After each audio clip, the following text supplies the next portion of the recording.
Bem, nós estamos recebendo ao vivo aqui no estúdio a vice-governadora Margarete Coelho. Boa tarde, vice-governadora. Boa tarde, Amadeu. Boa tarde, Eli. Boa tarde, telespectadores.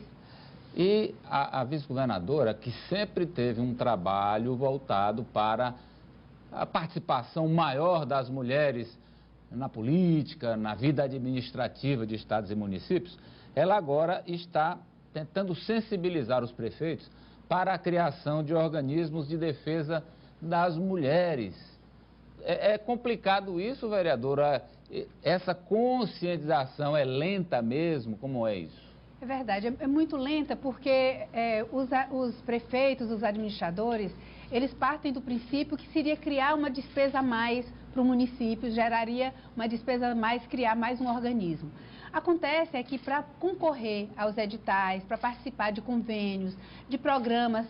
Ter acesso a recursos. Ter acesso a recursos através desses veículos, desses canais, precisa-se ter órgão municipal, um órgão que seja gestor dessa política para as mulheres.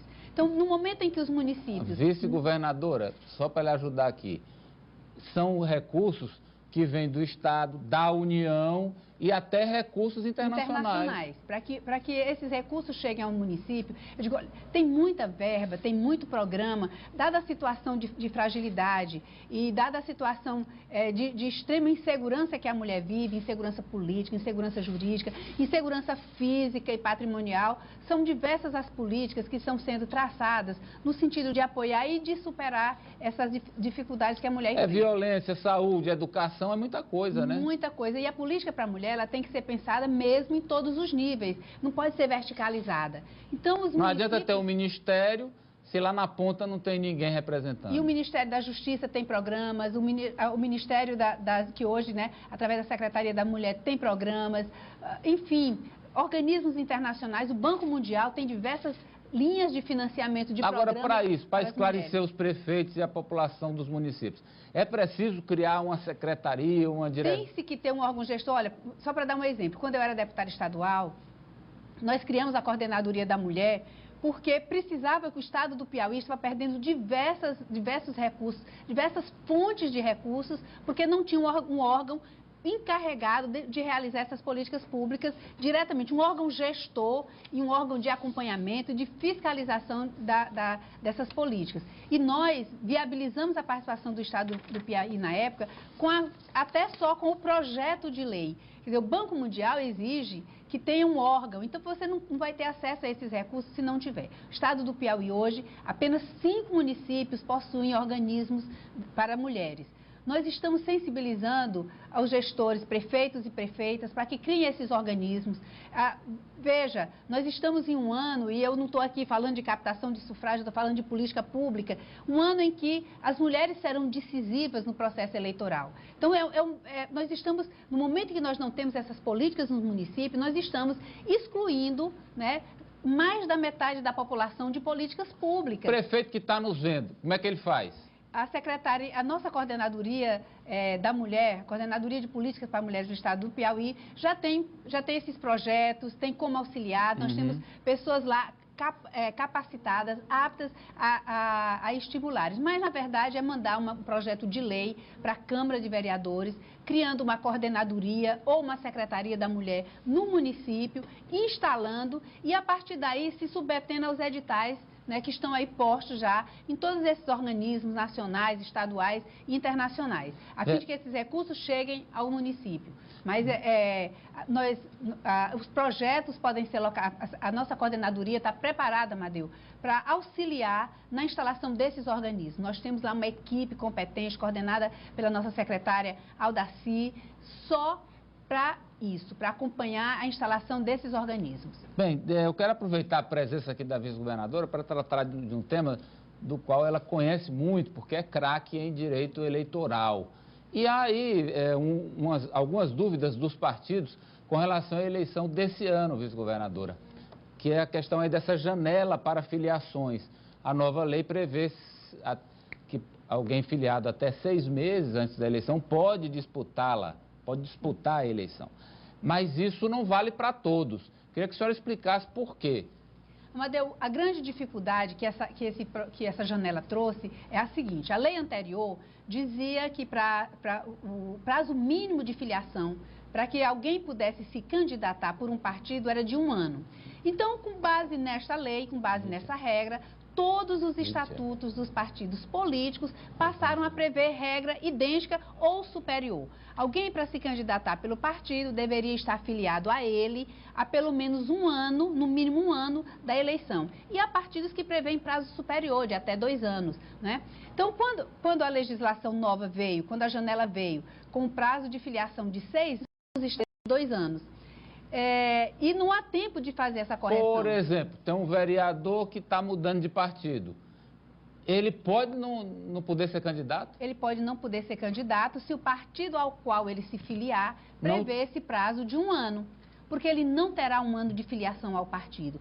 Porque o prazo que a lei prevê é um prazo mínimo. Ele diz, no mínimo 6 meses. Ou seja, não é ilegal, não é irregular o partido que tem mais do que isso, que tem 1 ano. Mas quem está afiliado a ele não pode se candidatar. Pode ter a candidatura impugnada? Pode ter a candidatura impugnada, pode ter a candidatura até mesmo indeferida. Pela Justiça Eleitoral. Pela Justiça Eleitoral, porque vai examinar a condição de filiação. A filiação partidária, ela é constitucional, essa necessidade, ela está numa lei que é uma lei complementar, ou seja, o juiz de ofício pode examinar essa situação e negar. Agora, isso vale para quem está trocando de partido ou para quem não é filiado e vai se filiar também? Para quem não é filiado e vai se filiar também, porque vai sempre se prender a questão desse prazo mínimo de 1 ano. Então, o que acontece? Eu vou para um partido e tem mais uma dificuldade grande, né? Alguns partidos estão providenciando umas resoluções e nessas resoluções estão alterando o prazo de filiação partidária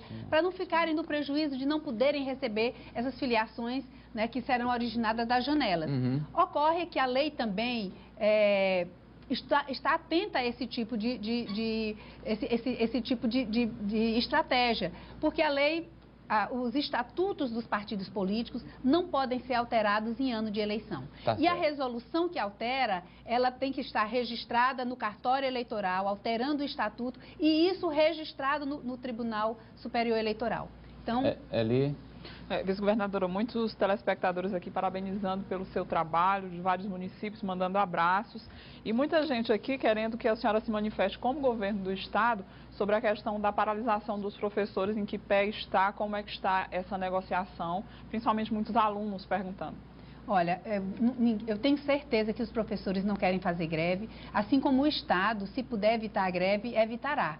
Né? Realmente é uma situação de extrema, vamos dizer assim, é uma crise muito grande para um Estado, greve nos professores, e assim, logo no princípio do semestre, né, do semestre letivo. Né? Claro, o governador Wellington Dias tem um carinho enorme pela categoria dos professores, é muito atento. Eu própria já, em uma oportunidade que o governador não pôde receber a categoria, estive presente com os dirigentes, né, tanto dos professores quanto dos servidores em educação, apresentamos uma proposta, essa proposta está sendo discutida, mas olha, não há porta fechada. Diálogo é uma coisa que tem que ser permanente e tem que ser permanente de ambos os lados.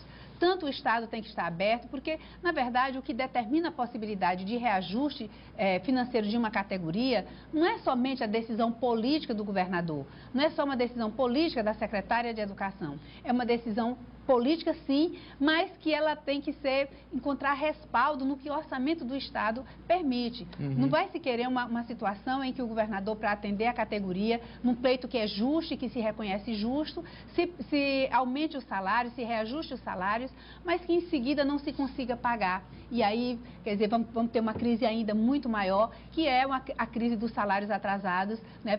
Diante de uma impossibilidade, de uma incapacidade do Estado de fazer frente a essas despesas. Mas o diálogo está aberto, os movimentos em favor de melhorias salariais são sempre justos, são sempre, vamos dizer, são sempre possíveis e cabíveis e necessários, mas nós temos que encontrar uma solução intermediada, em que o reajuste seja aquele que o Estado consiga pagar. Obrigado pela presença da senhora com a gente. Eu que agradeço, a oportunidade sempre é muito importante para mim.